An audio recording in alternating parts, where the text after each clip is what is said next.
So probably one of the most challenging things is knowing how to start a YouTube channel. And when I say challenging is because most people hear just the rumors of, hey, I'm making a living out of YouTube. Some people actually just read the highlights and say that they're all actually millionaires in YouTube. But I think that it's very important to actually break down what you actually require. And this is actually something that I base from my own personal experience. I have created almost more than 10 YouTube channels, but two are the ones that are the most significant because between both of them, they have more than 1 million subscribers. My educational channel and my nursery rhyme channel. So I thought I'd do this exercise where I just simply give like a basic layout for anyone that is actually interested in starting a YouTube channel, so that you can have a better sense of what to expect. And so I like to start by breaking it very simple. I mean, what is YouTube good for? And so there's a bunch of categories, but I like to think about YouTube specifically a platform to deliver entertainment or to deliver education. And by when I say education, I might even complement it with how to videos. But if you think about entertainment, well, I mean, it can be anything from like, hey, I'm just doing a blog that is just of like going through the daily news. And so you have guys like Philip DeFranco who were very successful, or maybe you want to create, I don't know, you like soccer, and so you want to do the replay of what the most important matches or goals of the week were, or if you like basketball, I mean, whatever type of sport, you could do just simply a compilation of the most important sports event, or maybe you just like music, and then you could be an artist, a famous artist that just uploads its videos to the channel, or you could be just simply like we have created a nursery rhyme channel, something that you can upload to YouTube. Um, that could be some sort of entertainment. It could be also gossip. There's so many things, but it's easier. It's easier to think about YouTube when you actually break it down into the specifics. Now, education. I mean, there's so many educational channels, and by what I mean by educational, it doesn't necessarily have to involve math and science. Although, I mean, those are one of the strongest categories that you can actually find on YouTube. But it could be like how-to videos. And those how-to videos could be from everything of like, how do I change a tire? How do I change the brake pads from my car, to artisanal things? How can I don't know, sew a torn T-shirt, or how do I dye a T-shirt, or how do I do my hair? I mean, beauty and makeup in some way or another is some sort of educational video, or you might also consider entertainment too. But it's always the transfer of someone's knowledge, someone's education into a specific um, um,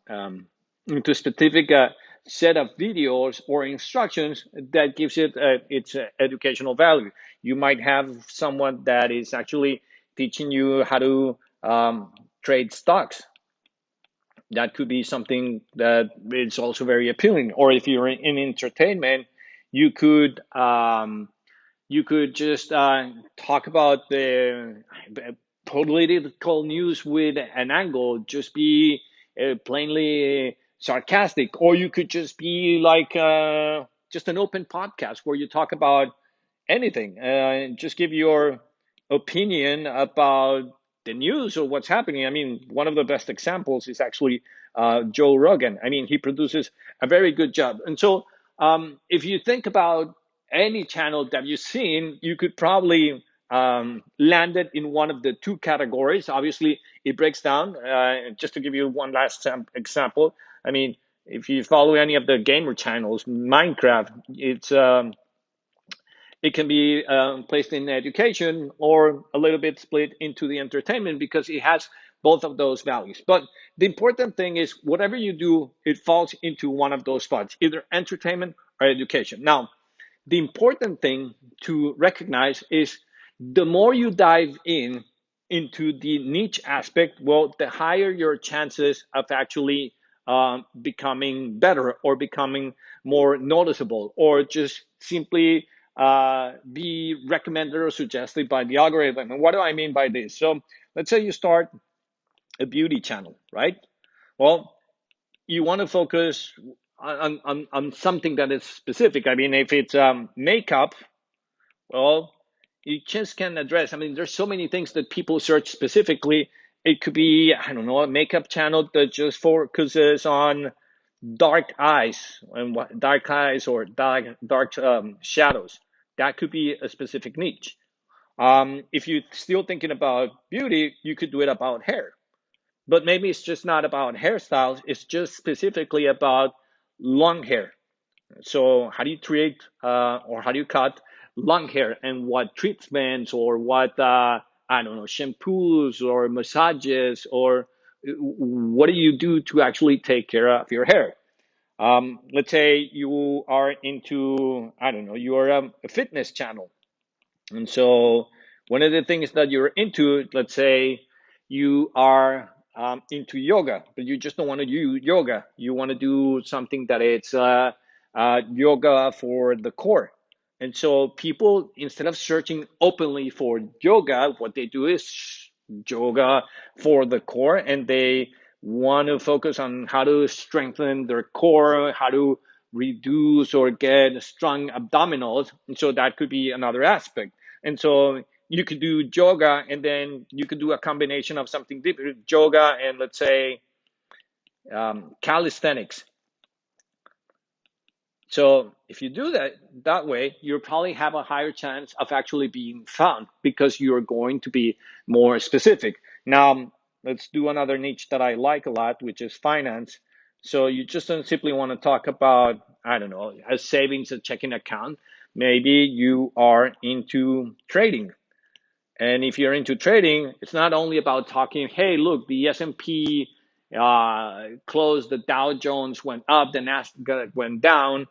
Maybe what you want to do is you just want to focus on a specific stock. And so let's say you're doing an analysis from at least from the fundamentals of Tesla, then you could be like Jeremy from Financial Education, and you talk about why the company is doing well, why the company is going to be selling more cars, or you just be a little bit more technical. And when I mean technical, is you're doing trade analysis, you're doing charts. And so as long as you have the ability to go specifically, you would have a higher chance of actually appearing or having a better search result. So whenever you're doing or whatever you're doing after you acknowledge if yours is entertainment or yours is education, be open of how niche or how specific you can be, because the more specific you can be, the higher probability that your videos can actually be found or that someone is really interested in them. Now, the other thing that you have to consider is, well, how I am going to create the content. And one of the things that I always say is, well, pick a technique that is super easy. I mean, if you're going to create content and you are thinking of spending large sums of money, you're probably you're probably wrong. And because don't think yourself as a big Hollywood production, just start very easy. And when I say start very easy, I mean if you have your phone, use that to record yourself. If you have your, I don't know, your GoPro camera, then use that. I mean, whatever device is easy to film yourself. And so filming yourself, even if it's with your iPhone, with your GoPro, or even using the camera from your iPad or from your computer, that's okay. I mean, the important thing is to get started. And so knowing that technology has become very cheap, then it's easy to create the content. So the first step is, well, use any of the current equipment that you already have home to film yourself. So that's one of the techniques. You can use camera, phone, GoPro, and film yourself. The second one is you can record on screen. And what I mean by record on screen is, well, you can do it like I am actually doing it right now. So I am basically writing on my iPad using a program that's called Edu Creations, and I'm writing and speaking as I go. So that's a very easy way to do it. If you don't have an iPad, but you just have a computer like a Mac, then you can just use the QuickTime app and just use the record on screen. So that way you can talk and you can basically navigate if you're doing technical analysis or you're just visiting in sites or you're just describing something that is in front of your computer, just use that simple technique to record. Now, you might have even a simpler approach. So let's say you want to I don't know, just use a tripod and film yourself in front of a whiteboard. And so you want to write a set of instructions, and let's assume this is a whiteboard. Yeah, pretty not much, but let's you're explaining, I don't know, you're explaining how to add and subtract. Well, basically, you have a camera and you're filming whatever you're actually writing, and that is actually something that is doable. Now, you could be giving some sort of explanation because of something you wrote on a board, or it could be yourself, I don't know, doing makeup or just showing an exercise or doing a trick stunt, whatever it is. And so, the important thing is that it is easy to capture the material. Now, I'm not even getting into the whole editing aspect. The important thing is that you have a way, a means of actually capturing the information. So again, using the camera on any of your current devices, which almost all of us have, or just recording the screen of a computer, or just filming yourself doing something on some sort of activity. So those are kind of like the three basic techniques. I mean, we could go into like, hey, but I'm an animator and I know how to do animations, or I just simply do like mashups of different pieces of content. Well, that's also something that is doable. Let's say here you're a gamer and just simply recording that. I mean, but what you want to do it is break it or start it from a very, very simple and basic level. Now, the other thing that you need to figure out is, I mean, what's my cadence? What's my discipline? Because if you're going to start, the problem about starting is not deploying that first like batch of energy and just like boom, I did one video. One of the things that you need to really ask yourself is, well, under what frequency can I do this, and so that I can build an audience, so that I can get people accustomed. So let me just break it down into my basic channel. So in Do Re Mi La, which is the music channel, the nursery rhyme channel, well, it takes us almost 10 days to produce one song that is like 3 minutes long and tied up to an animation. So in essence, it takes us about 10 days to actually create some substantive material. So in a period of 1 month, we can produce about 3 songs, right? So 3 songs in 12 months equals 36 songs.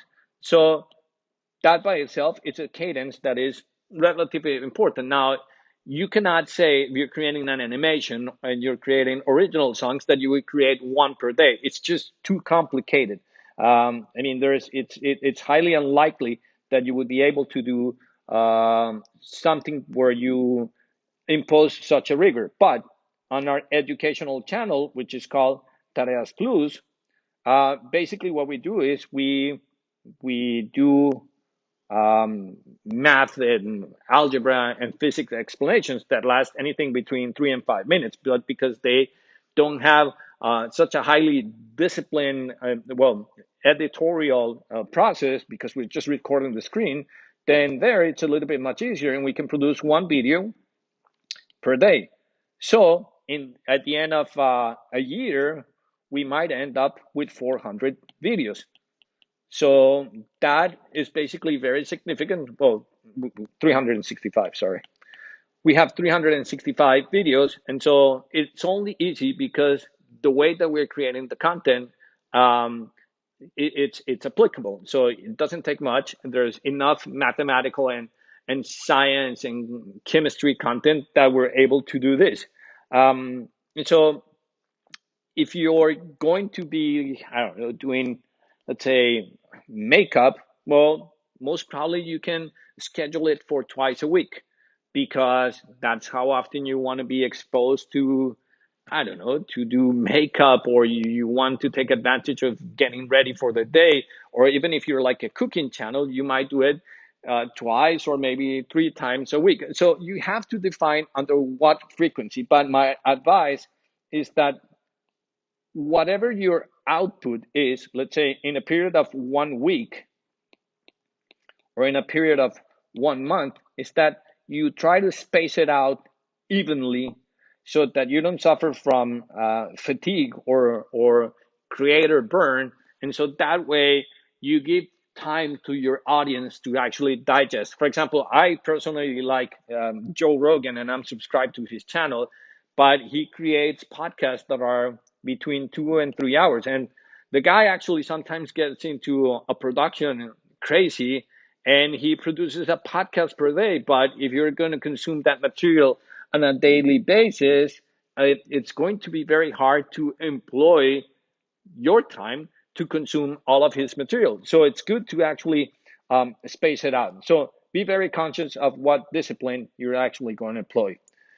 Then the other question is, what is my channel? Obviously, this is a very basic question, but is my channel like my main strategy to create income, or is my channel a support channel? And what do I mean by this? So let's say you are selling online courses already because you're using a platform like Teachable, and so basically what you're using the channel is to give out free content. You might get revenue from advertising, but you're trying to link it back to something. Or let's say you're selling t-shirts, or you're selling some sort of product, and then you link them to an Amazon affiliate, or you link them to a Shopify website that you have created. So you have to understand that sometimes maybe the ad revenue is not so important,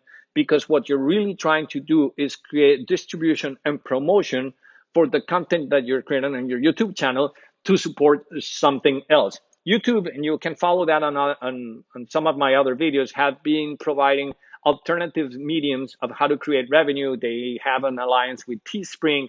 They now have chats and super chats, and some of them have the applaud button. But the whole idea is to really understand if yours is a support or a main channel where you expect 100% of your revenue to just happen from the ads that are occurring on your YouTube. This is just only important to set expectations, and so that you have an understanding of what other things you must be doing, or if you only need to strictly focus on creating the content to generate more ads, or creating the content to generate leads or additional instances to other products that you have.